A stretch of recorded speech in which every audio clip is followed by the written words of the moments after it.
असते आज राजस्थानातल्या झुंझुनू इथे एका कार्यक्रमात पीक विमा दाव्यांच्या रकमेचं वितरण होत आहे। प्रधानमंत्री पीक विमा योजनेअंतर्गत नैसर्गिक आपत्तीमुळे बाधित झालेल्या सुमारे 30 लाख शेतकऱ्यांच्या खात्यात 3200 कोटी रुपये जमा केले जाणार आहेत। हा पहिला हप्ता आहे, त्यामुळे ज्या शेतकऱ्यांच्या खात्यात आज पैसे येणार नाहीत त्यांनी काळजी करू नये। सुमारे 8000 कोटी रुपये नंतर जारी केले जातील अशी माहिती त्यांनी दिली। केंद्र सरकारच्या कृषी ग्रामीण विकास मंत्रालयाकडून 18,640 कोटी रुपये वर्ग केले जातील।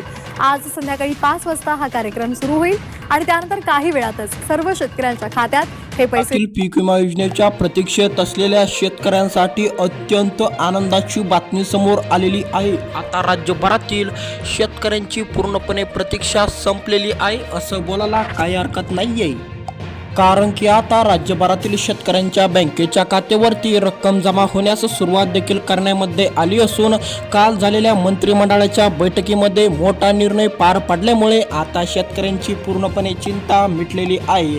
पीक विमा 2024चा त्याचबरोबर 2025चा आलेला आहे। आता शेतकरी पूर्णपणे चिंताग्रस्त देखील झालेले असल्याचे चित्र समोर आलेले आहे।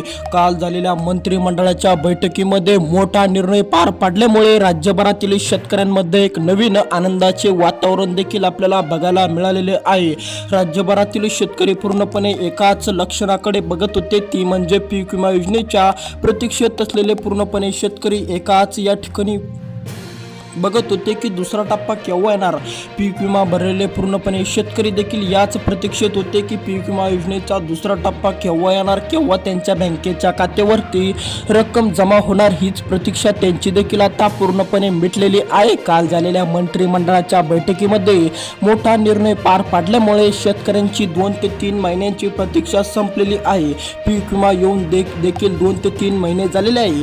पीक विमा योजनेचा पहिला टप्पा येऊन देखील 2 ते 3 महिने झाले, पण देखील दुसरा टप्पा येणार होता तेव्हाच देखील पीक विमा योजनेचा दुसरा टप्पा काय जमा झाला नाही। शेतकरी परेशान होते, शेतकरी देखील चिंतेत होते। आता शेतकऱ्यांची पूर्णपणे प्रतीक्षा संपलेली आहे असं बोलायला काय हरकत नाहीये, कारण की देखील काल झालेल्या मंत्रिमंडळाच्या बैठकीमध्ये एक मोठा निर्णय पार पडलेला आहे। आजपासून शेतकऱ्यांच्या बँकेच्या खात्यावरती पीक विमा योजनेची रक्कम जमा करा असे आदेश देखील या ठिकाणी येऊ लागलेले आहे। तर चला सविस्तरपणे आपण या ठिकाणी अपडेट बघू। 2024चा आणि 2025चा पीक विमा राहिलेले शेतकऱ्यांसाठी अत्यंत आनंदाची बातमी समोर आलेली आहे। दुसऱ्या टप्प्याला देखील मान्यता मिळाल्यामुळे शेतकरी पूर्णपणे देखील आनंदी होणार असल्याचे आपल्याला बघायला मिळालेले आहे। तर चला या ठिकाणी बघूया किती दिवसानंतर देखील तुम्हाला पीक विमा मिळू शकतो, कोणकोणत्या शेतकऱ्यांना आज देखील पीक विमा मिळू शकतो, कोणकोणत्या शेतकऱ्यांना उद्या मिळू शकतो व कोणकोणत्या असे शेतकरी आहे की त्यांना परवा हा हप्ता मिळणार आहे। सविस्तरपणे आपण या विषयावर चर्चा करूया। त्यासाठी व्हिडिओला पूर्ण बघत चला आणि या यूट्यूब चॅनलला सबस्क्राईब करून टाका, कमेंटमध्ये तुमचा जिल्हा नक्की कळवा। आता तुम्हाला देखील पीक विमा योजनेचा दुसरा टप्पा आज येणार की उद्या येणार की परवा येणार हे ठरवणार तुमचा जिल्हा। तुमचा जिल्हा कोणता आहे, जर तुमचा पण जिल्हा या 19 जिल्ह्याच्या यादीमध्ये येत असेल तरच तुमच्या बँकेच्या खात्यावरती आज उद्या परवा या 3 दिवसामध्ये रक्कम जमा होणार असल्याचे स्पष्ट देखील या ठिकाणी झाल्यामुळे तुम्हाला पण देखील या 19 जिल्ह्याची यादी बघणं अत्यंत आवश्यक ठरणार असून तुम्ही देखील 19 जिल्ह्याची यादी देखील बघून घ्या। या व्हिडिओच्या माध्यमातून तुम्हाला ती यादी बघायला मिळणार आहे। सविस्तरपणे या यादीतील जिल्हे देखील आपण या व्हिडिओच्या माध्यमातून बघायचा पूर्णपणे प्रयत्न करणार, त्यासाठी व्हिडिओला तुम्हाला देखील पूर्ण बघावं लागेल।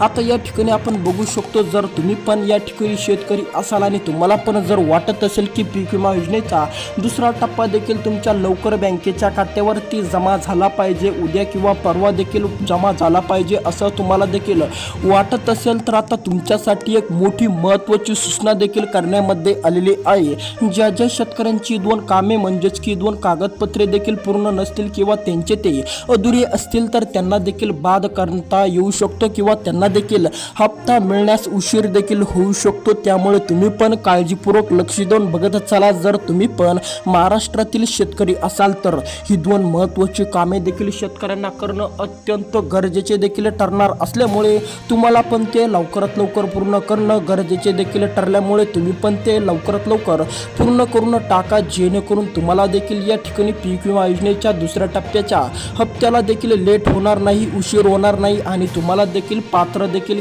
करण्यामध्ये येईल.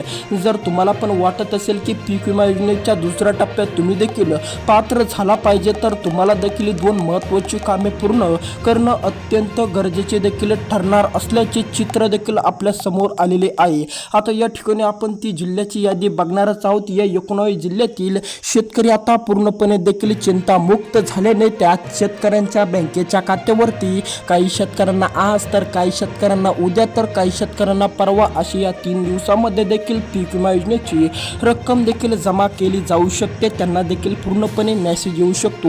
तर चला या ठिकाणी आपण बघू किती रुपयापर्यंतची रक्कम देखील शेतकऱ्यांना दुसऱ्या टप्प्याच्या माध्यमातून देखील मिळणार असल्याचे स्पष्ट झालेले आहे. किती रुपयापर्यंतची रक्कम देखील शेतकऱ्यांपर्यंत पोहोचू शकते सविस्तरपणे आपण तो आकडा देखील या ठिकाणी बघूया. तर या ठिकाणी लक्ष द्या शेतकरी मित्रांनो, जर आता तुम्ही पण शेतकरी असाल आणि तुम्ही पण जर पीक विमा भरला असेल तर आता तुमच्यासाठी अत्यंत आनंदाची बातमी समोर आलेली आहे.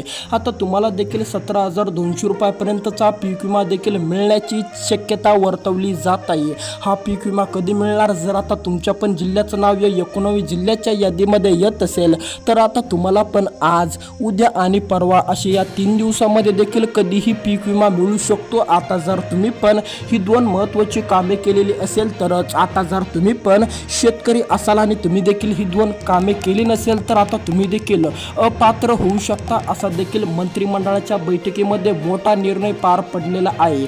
ज्या ज्या शेतकऱ्यांची ही दोन कामे, ही दोन कागदपत्रे पूर्ण नसतील अशा शेतकऱ्यांना बाद करा असे देखील पूर्णपणे आदेश आलेले आहे. ही दोन महत्त्वाची कामे कोणत्या कारणाने अत्यंत महत्त्वाची तेही आपण बघू आणि ती दोन महत्त्वाची कामे देखील तुम्हाला देखील लवकरात लवकर करायचे आदेश देखील या ठिकाणी आलेले आहे. काल झालेल्या मंत्रिमंडळाच्या बैठकीमध्ये मोठा निर्णय पार पडला गेलेला आहे. आता देखील या शेतकऱ्यांना ही दोन कामे पूर्ण करावी लागणार.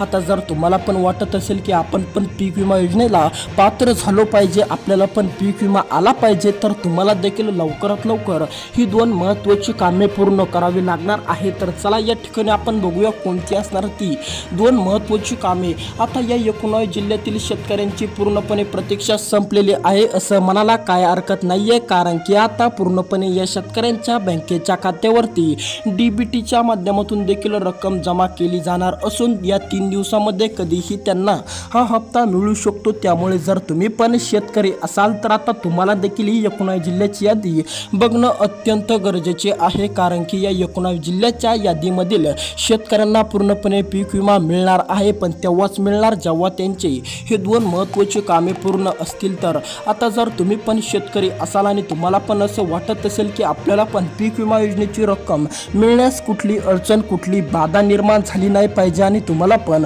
सरळमध्ये देखील पीक विमा मिळाला पाहिजे, लवकर देखील पीक विमा योजनेची रक्कम मिळाली पाहिजे, तर आता तुमच्यासाठी दोन कडक नियम काढण्यामध्ये आलेले असल्यामुळे तुम्हाला देखील आता या नियमामध्ये बसण्यासाठी दोन कामे करावीच लागणार. आता जर तुम्ही पण शेतकरी असाल किंवा तुम्ही पण देखील शेती करणारे व्यक्ती असाल तर आता तुमच्यासाठी ही दोन कामे देखील अत्यंत गरजेचे ठरल्यामुळे तुम्हाला पण ते लवकरात लवकर करणं गरजेचे आहे. तर चला लगेच या ठिकाणी आपण बघू कोणती असणार आहे ती महत्त्वाची कामे जी शेतकऱ्यांना करणं गरजेचे आहे.